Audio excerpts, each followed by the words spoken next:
Hi guys, இந்த கை கட்டிங்கை நம்ம சரியாக செஞ்சிட்டோம்னா கையையும் உடம்பையும் ஜாயின் பண்ணுறது ரொம்ப ரொம்ப ஈஸி. அது எப்படின்ட்டு நம்ம பார்ப்போம். ஷோல்டர்லேருந்து ஒரு 6 அல்லது 6.5 இன்ச்சு கீழே நம்மளுடைய ஸ்லீவ் ரவுண்டை நம்ம எடுத்துக்கணும்.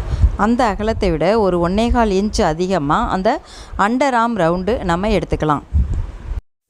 இந்த ஸ்லீவ் கேப் லென்த்து இதுக்கு ஒரு சின்ன கணக்கு சொல்கிறேன், அதை ஃபாலோ பண்ணிட்டோம்னா போதும்.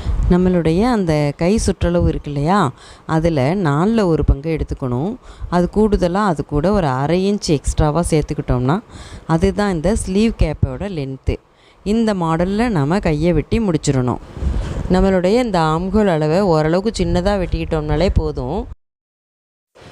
இப்போது இந்த கைக்கு பொருந்துகிற அளவுக்கு இந்த ஆம்ஹோலை நம்ம வேணுங்கிற அளவுக்கு வெட்டி பார்த்துட்டு நம்ம வச்சு பொருத்திக்கலாம். இது ரொம்ப ஈஸி மெத்தட், ரொம்ப சரியாக பொருந்திடும்.